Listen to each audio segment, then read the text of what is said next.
நான் போனேன். என்ன இது நமக்கு புதுசா இருக்கு. சரி வா நம்மட வேலையை பார்ப்போம். வாடா சேர்ந்த சியாமணி. ஐயோ வந்துட்டானா, என்னைய போட்டு கொல்ல போறானே. டேய் உர்றா இந்த காலை. விட மாட்டேன்டா இந்த கொன்னே. டேய் உர்றா. விட மாட்டேன்டா இந்த கொன்னே. இந்த காலை போட்டு கடிக்காடா உர்றா. விட மாட்டேன்டா. உர்றா. விட மாட்டேன்டா. உர்றா. உர்றா. இல்ல. டேய் உர்றா. இந்த காலை போட்டு கடிச்சு விட்டுருக்க. டேய் உர்றா. விட மாட்டேன்டா.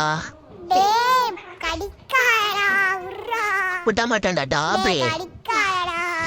டேய் உர்றா. விடேடா உனக்கு என்னடா வந்தது? ஏடா என்னைய போட்டு கடிக்கிறா? டேய் உர்றா நீ கடிக்காடா உர்றா. எனக்கு இருக்கிறதே இந்த ஒரே ஒரு சமன், அதையா விட்டு விடா உர்றா. டேய் உர்றா உனக்கு தானே அவ்வளோ டைஸ்ல வாங்கி வச்சிருக்க, அதை போய் கடிங்க. ஏன்டா என்னைய போட்டு கடிக்க? இந்த ராமா உர்றா நீ உர்றா உர்றா. நான் கோவப்பட்டுச்சுன்னா அப்புறம் உன்னை பிச்சு எடுத்துருவேன்டா. எப்படி பிச்சை பார்க்க போறேன். இந்த வீடியோ பிடிச்சிருந்தா ஃபாலோ பண்ணுங்க.